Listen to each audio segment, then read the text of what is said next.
субботу в Магасе состоится торжественное открытие памятника выдающемуся ингушскому деятелю Идрису Бейсултановичу Зязикову. Монумент будет установлен на площади перед администрацией главы республики. В открытии примет участие и Махмуд Али Калиматов. Идрис Зязиков, чье имя уже носит главный проспект Магаса, был одним из основателей Ингушской автономной области и ее первым руководителем. Его заслуги в развитии региона признаны не только на государственном уровне, но и среди местного населения. В честь Зязикова названа школа в его родном селении Бурсуки. Организаторы мероприятия отмечают, что открытие памятника станет важным событием для всех жителей Ингушетии, символизируя уважение к истории и культурному наследию региона. Прирост объема жилищного строительства в Ингушетии составил 5,6%. За 2024 год в регионе построено 1177 квартир. Жильем обеспечены почти 1200 семей. Было построено более 171 тысячи квадратных метров жилья. Установленный показатель по объему жилищного строительства в рамках реализации федерального проекта «Жилье» достиг 105,3%.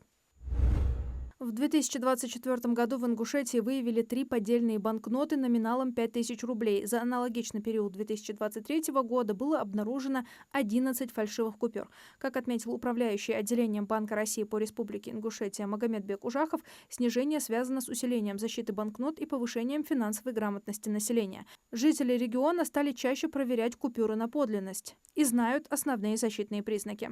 Общероссийская статистика также демонстрирует позитивную динамику. Уровень фальшивомонетничества упал до исторического минимума. Одна подделка на 1 миллион банкнот в обращении.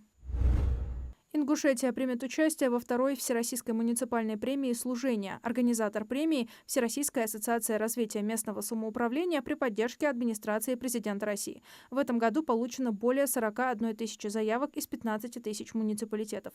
От Ингушетии подано 203 заявки. В этом году появились 2 новые номинации – «Мужество и героизм» на благо служения Родине и «Великое наследие для будущих поколений». 3 марта начнет работу экспертный совет. В апреле в Москве состоится торжественная церемония награждения победителей.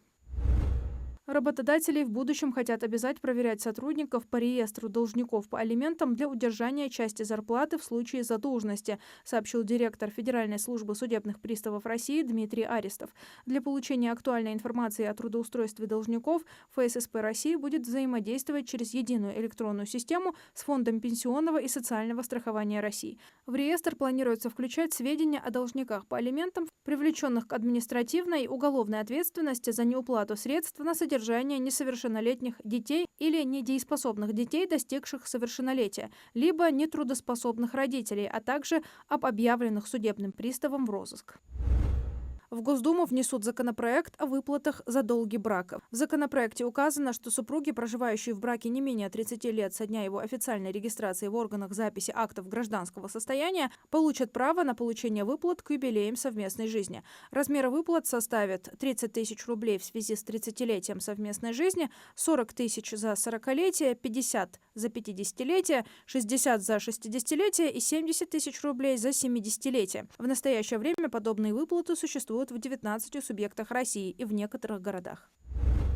Сегодня вступают в силу поправки в КоАП, повышающие ответственность за продажу детям табачных изделий. Соавторами закона стали председатель Госдумы Вячеслав Володин и лидеры фракций. Планки штрафов такие. За реализацию несовершеннолетнему, например, сигарет или вейпа, должностное лицо оштрафуют на сумму от 500 тысяч до 700 тысяч, а компанию от 1,5 до 2 миллионов рублей. До этого должностные лица в случае нарушения платили от 150 до 300 тысяч, а компании от 400 до 600 тысяч рублей.